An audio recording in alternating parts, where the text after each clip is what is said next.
Have you ever noticed how things tend to go in cycles? It seems like almost everything in nature is bound to some sort of a cyclical path. Everything from the seasons to plate tectonics, and even life itself goes in some sort of a cycle. You're born, you live, and then you die. Now, of course, human beings are a part of nature, as much as some people might choose not to believe that. And we also go in cycles, and our creations go in cycles. Things like our culture follows a cycle. And as far as I can tell, the cultural cycle seems to be very pendulous in nature. Things start going in one direction, and then at some point they go too far, and then the cultural cycle, it makes a correction, a rapid shift back in the other direction, but then at some point things go too far in the other direction again. Take the 1950s, for example. The culture of that time, at least here in the United States, was very conformist. There were a lot of rules about how to be, how to behave, and even how to think. And if you deviated from those rules or tried to question them, you would be ostracized by your peers. In fact, I bet if you closed your eyes right now and started thinking about what the 1950s were like, you'd probably start picturing some very generic imagery. People all dressed the same, people with the same kind of hairstyles, driving the same kind of cars, and living in the same kind of houses with very little deviation. Nothing unique, just cookie cutter everywhere.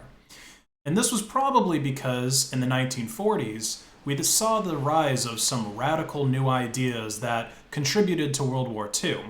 So people were probably thinking that if they did too much free thinking, it would ultimately lead to the spread of communism or some other radical ideology from that time and start another world war. Except this time, it would be a war that would very quickly go nuclear, since World War II was essentially ended with nuclear bombs.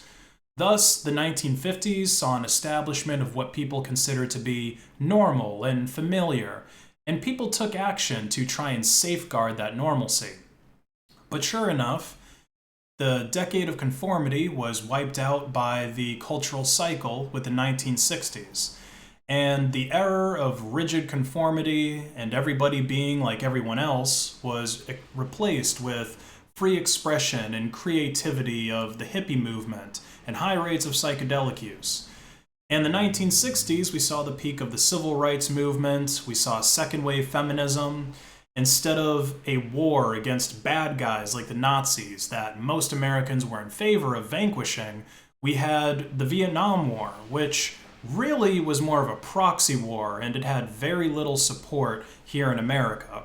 Instead of troops coming home to celebration and open arms like they did 20 years before, they were spat on and they were called baby killers.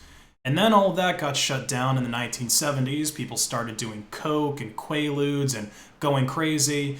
I don't really need to walk you through all of human history. I think you're starting to get the picture. Things go in cycles.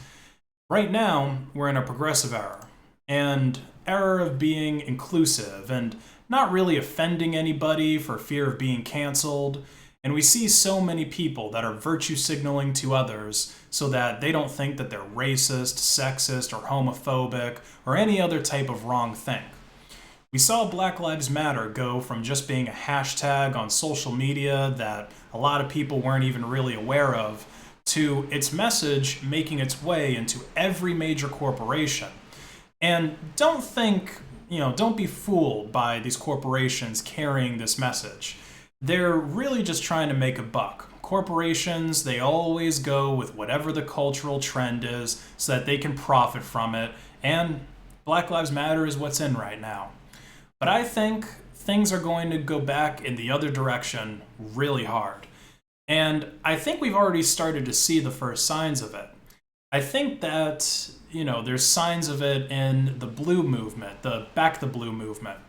And I know most people who are into Back the Blue and the Thin Blue Line, it's probably people who are either cops themselves or they have friends and family who are cops, but I've noticed that there's a segment of that movement that really seems to just be into it as a sort of counter-protest to Black Lives Matter and the progressive movement in general.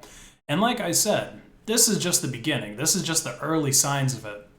There's a lot of heavy opposition to the current culture.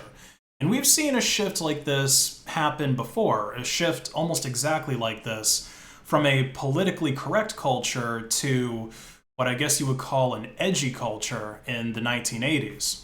You see, a lot of people don't know this, but political correctness, all of this crap, was already tried in the 1980s, and it failed. And then we had the 90s, which was probably the edgiest time in our cultural history. I mean, just look at the music and the TV and the websites that were created at that time. Even violent crime spiked in the mid-90s. You'd think that it would have always been going down from increases in technology and police being able to find people easier, but no. The 90s was the highest crime rate and violent crime rate that we've ever had in America. It was just part of the cultural cycle. And I wouldn't be surprised if things go back that way. There's already some signs of it that we're heading in that direction. Things are about to get edgy again. Things are about to get offensive again. And maybe even violent again. And there's a lot of people out there that really are not going to be able to handle it.